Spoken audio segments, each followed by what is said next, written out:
Gumawa na naman pala ako ng cake kanina kasi birthday ng pinaka-pogi kong pamangkin. Nagdurog lang ako ng cream o na cake bar. Tapos naglagay lang ako ng butter dito sa lagayan kasi lalagay natin dito yung dinurog kong cream o kanina. Pagkalagay ko dito, kailangan pantay kaya pinipit-pit-pit-pit ko. Tapos gagamit din pala tayo ng 5 itlog. Paghihiwalayin pala natin yung kulay pula tsaka kulay transparent. Bahala na kayo kung anong kulay ang gusto nyo. Tapos naglagay din ako nitong all of the above. Alam nyo na kung ano yan. At saka sugar, tapos konting asin, konting baking powder, konting baking soda. Tapos napansin ko na parang may kulang at may mali sa ginagawa ko. At ayun na nga mga marikoy, muntik ko makalimutan na lagyan ng gatas. Minix-mix ko na muna. Pagkatapos niya, nilagyan ko na kagad ng 1 basong gatas. Aaminin ko po, yung recipe na to, wala po akong ginagaya. Sariling imbento ko po ito. Kakatikim-tikim ko sa mga DIY ko. Ayan, nag-iimbento na ako. Tapos yung transparent naman ng itlog ang gagamitin natin. I-mix-mix lang natin tapos lagyan lang natin ng 1 cup ng sugar. Pag ganito na yung itsura, pwede na yan. Tapos maglalagay lang tayo ng konti dito sa itaas ng dinurog nating cream o kanina. Tapos magmimix naman tayo dito sa mga minix-mix-mix natin kanina na mix-mix-mix basta yun. Pagkatapos niyan, ipagpag lang natin ng konti at lagay na natin sa oven. Naglagay din pala ako ng tubig, medyo naparami lang nga. Pagkatapos ng ilang minuto, ilalabas natin sa oven at imimix natin ulit.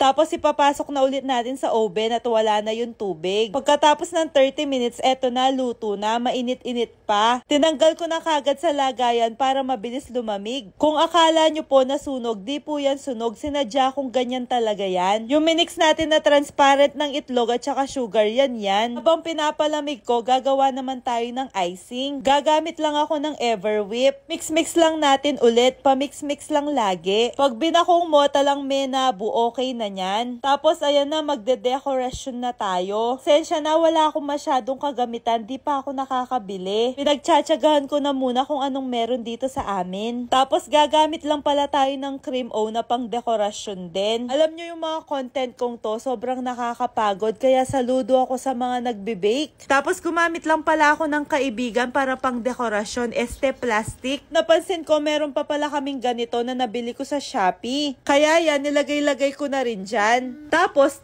na, ganun lang kasimple. Pero na akong karakaluwasan kanyan, tabalo at mipa kanyan. Happy birthday sa pinaka-pogi kong pamangkin, Ryzen. Pagkatapos ko magugas ng sindamakmak na kagamitan, pumunta na kami kagad dito. Kaso mga marikoy, may nagugutom at nagbuena mano siya sa cake. Sa sobrang busy ko kay Jace, wala akong nabidyohan na kaganapan. Pero napansin ko na nakalahati na nila yung cake ko. Ayan yung magjowa, masarap daw. Sobrang sarap daw, sabi pa nga niya.